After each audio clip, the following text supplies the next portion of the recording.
I've always been drawn to the shadows, to the parts of the world most people pretend don't exist. That morbid curiosity eventually led me down a rabbit hole few ever return from unchanged, the deep web. I didn't go looking for horror. I just wanted to understand the hidden layers, the unfiltered human experience. But what I unearthed there, buried beneath layers of encryption and anonymity, wasn't just information. It was something else entirely. Confessions. Anonymous whispers detailing acts so vile, so devoid of light, they've etched themselves into the very fabric of my mind. I tried to forget, to unsee, but these stories, these dreadful echoes, they cling to me. They're a part of me now. And tonight, I need to tell you about them. Where do I even begin? It's like standing at the edge of an abyss, knowing that every step forward reveals another drop into unimaginable darkness. When I first started digging, I told myself I was just observing, an anthropologist of the digital underworld. I'd find forums, chat rooms, encrypted message boards, places where people shed their identities like old skin. And then they'd talk, they'd confess. Not to a priest, not to a therapist, but to a faceless void, a community of shadows that either condoned or simply absorbed their words without judgment. That's what made it so terrifying.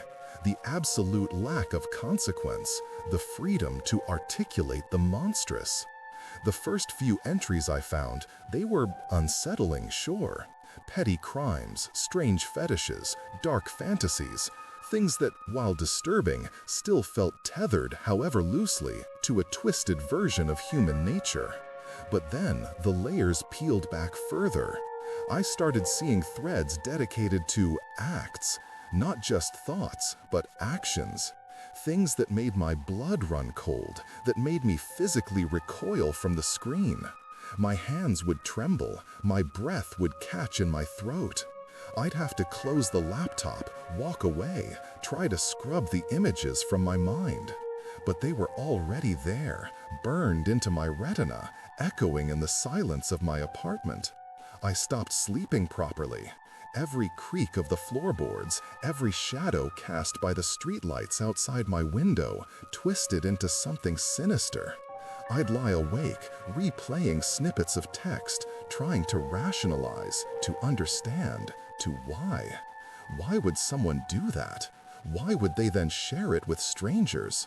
The anonymity of the deep web wasn't just a shield, it was an amplifier, turning whispered evils into shouted declarations. It revealed a side of humanity I never wanted to acknowledge existed. A cold, calculating, utterly devoid of empathy side. One particular forum, it specialized in a certain kind of confession. They called themselves the architects of silence. Their posts weren't just descriptions, they were blueprints. Detailed accounts, step-by-step narratives of how they removed people from the world. Not out of passion, not out of rage, but with a horrifying precision, a methodical detachment that chilled me to my very core. They weren't bragging, they were documenting, and the comments, the responses from other users were never judgment, only questions, only advice, only shared experiences. It was there I found the story of the collector, a handle of course, no real names, just a string of characters masking a monster. This wasn't a confession of a single act, but a chronicle, a collection of lives meticulously cataloged, each one a trophy in his twisted museum. The way he wrote, it was almost poetic, a horrifying artistry applied to the most grotesque of subjects. And the details he provided, they were what truly broke me. They made it real, too real. I still see them sometimes when I close my eyes. I still see them sometimes when I close my eyes.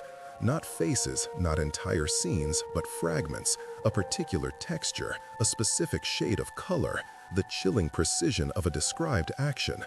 The way he meticulously documented the absence, the spaces left behind. He wasn't just taking lives, he was erasing them, leaving no trace, no echo, save for his own twisted ledger. It was the clinical detachment, the utter lack of remorse in his words that truly burrowed into my soul. It wasn't a human confessing, it was a machine detailing its functions, and I, the unwitting reader, was forced to bear witness. After the collector, something inside me shifted. The lines between what was real and what was merely text on a screen began to blur. Every shadow outside my window became a potential observer. Every unexpected sound a harbinger. I started checking locks multiple times, peering through the peephole before opening the door. My own apartment, once a sanctuary, felt like a cage, every wall echoing with the horrors I'd invited in. I couldn't shake the feeling that I hadn't just found these stories, I had attracted them. That by seeking out the darkness, I had made myself visible to it. The deep web became less of a curiosity and more of an addiction, a festering wound I couldn't stop picking at. I told myself I was looking for a pattern, a way to understand, to somehow make sense of the senseless. But the truth was, I was just falling deeper. The architects of silence, the collector, they were just the entry points. Beyond them, there were other forums, other whispered horrors. Confessions that weren't about grand, meticulously planned acts, but about slow, insidious decay. Stories of people who had deliberately pushed others to the brink, driving them to madness or self-destruction, simply to observe the outcome. They called themselves the puppeteers. They didn't leave physical marks, not usually. Their weapon was the mind, their canvas, the human psyche. And they detailed their experiments with the same chilling precision as the collector detailed his removals. The insidious manipulation, the calculated gaslighting, the subtle erosion of a person's reality until they no longer knew up from down. I read one account of a man who systematically convinced his wife she was losing her mind, planting false memories, altering small details in their home until she was institutionalized. The puppeteer then documented her decline, her pleas, her ultimate surrender. And again, the comments weren't condemnation. They were analyses, suggestions, improvements. That was the moment I realized I wasn't just an anthropologist anymore. I was a participant, not in their acts, but in their audience. And by consuming these stories, by allowing them to infest my thoughts, I was becoming a part of their horrifying ecosystem. The dread wasn't just from the stories, it was for me. It was for what I was becoming. That realization hit me like a physical blow, knocking the air from my lungs. I closed the laptop, but the screen's dim afterimage lingered in my vision, a ghostly window into that other world. I was no longer just a tourist in the digital underworld, I was a resident, albeit unwilling one. The dread intensified, no longer a distant hum, but a throbbing pulse in my temples. Every time I logged off, I felt like I was leaving a part of myself behind, a breadcrumb trail leading right back to me. The paranoia escalated quickly. I started seeing patterns in mundane things. A car idling a little too long outside my building. A flicker in my internet connection that felt deliberate. I tried to tell myself it was just sleep deprivation, a mind warped by too much darkness. But the whispers in my head, the echoes of those confessions, they told me otherwise. They told me that once you step into that darkness, it doesn't just let you walk away clean. One night, I found myself back on the Architects of Silence forum. I swore I wouldn't, but it was like an itch I couldn't scratch, a magnet pulling me in. I was scrolling through the usual horrific blueprints, my stomach churning, when I saw it. A new thread. The title was just a string of seemingly random characters, but beneath it, the first post, it was a picture. Not of a victim, not of a location. It was a picture of my street, my apartment building, from an angle that could only have been taken from the window across the way, or perhaps even closer. My blood ran cold, my hands froze on the keyboard. I zoomed in, my breath catching. There, in the corner of the shot, barely visible through my own window, was my laptop screen, the one I was looking at right now. My heart hammered against my ribs, a frantic drumbeat of pure terror. It wasn't a coincidence, it couldn't be. Someone, one of them, knew who I was, knew where I was, and they had been watching me. The comments under the picture weren't questions or advice this time. They were short, cryptic. The anthropologist becomes the specimen. A new echo in the void. Welcome to the ecosystem. I ripped the internet cable from the wall, plunging my apartment into darkness. But the image, the words, they were already burned into my mind. I was no longer a viewer. I was part of the story, and I had no idea what role I was meant to play. I ripped the internet cable from the wall, plunging my apartment into darkness. My hands were shaking so violently I almost dropped it. The silence that followed was worse than any noise, a thick, suffocating blanket. My breath hitched in my throat, a frantic, shallow gasp. Every nerve ending in my body screamed. They knew. They were here. My eyes darted around the oppressive blackness, straining to pierce the shadows. My own apartment, my sanctuary, was now a tomb. The words from the forum echoed in my skull. The anthropologist becomes the specimen. I was no longer the observer. I was the observed, the prey. Then a sound, not from outside, not the usual building creaks. It was a soft, deliberate click, like a lock disengaging, from my bedroom. My blood ran colder than ice. I hadn't gone in there since I'd gotten home. I was certain the door was shut, locked. My heart hammered against my ribs, a frantic drum against bone. I stumbled backward, knocking over a chair with a clatter that sounded like a gunshot in the sudden, cavernous silence. I froze, holding my breath, listening.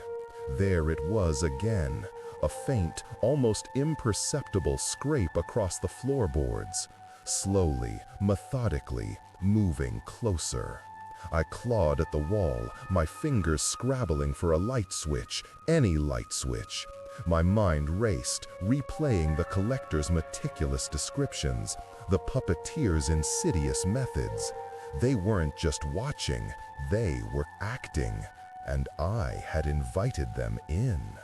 A shadow detached itself from the deeper darkness at the far end of the living room, a formless mass that seemed to absorb what little ambient light seeped in from the street.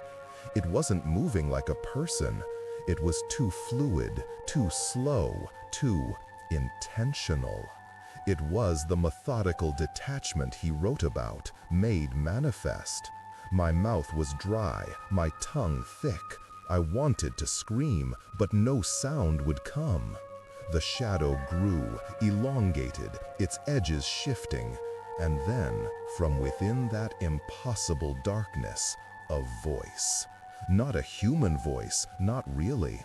It was a distorted whisper, like 1,000 deep web confessions speaking at once, layered and warped. Welcome to the ecosystem. It was my own voice, but twisted, echoing back at me. A dreadful echo. The same words I'd read. It wasn't a threat, it was a confirmation. I wasn't just a part of their story, I was their story. And I knew with a horrifying certainty that my chapter was just beginning. That, I don't know how long ago. Days? Weeks?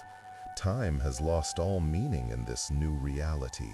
The shadow, the voice, it faded, or perhaps I simply absorbed it. I'm still here, in this apartment, but it's not my apartment anymore. It's a stage, and I am the performance.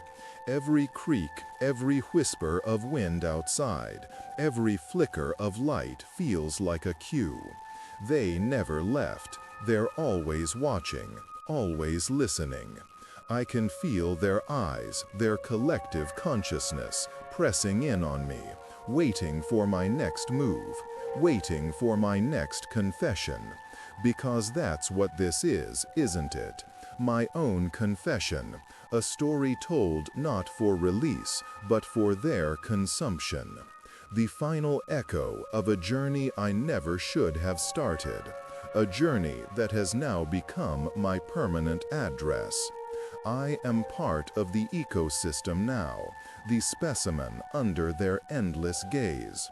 My existence a constant, dreadful echo. And now that I've shared it, now that I've opened this door to you, I have to wonder, are you safe?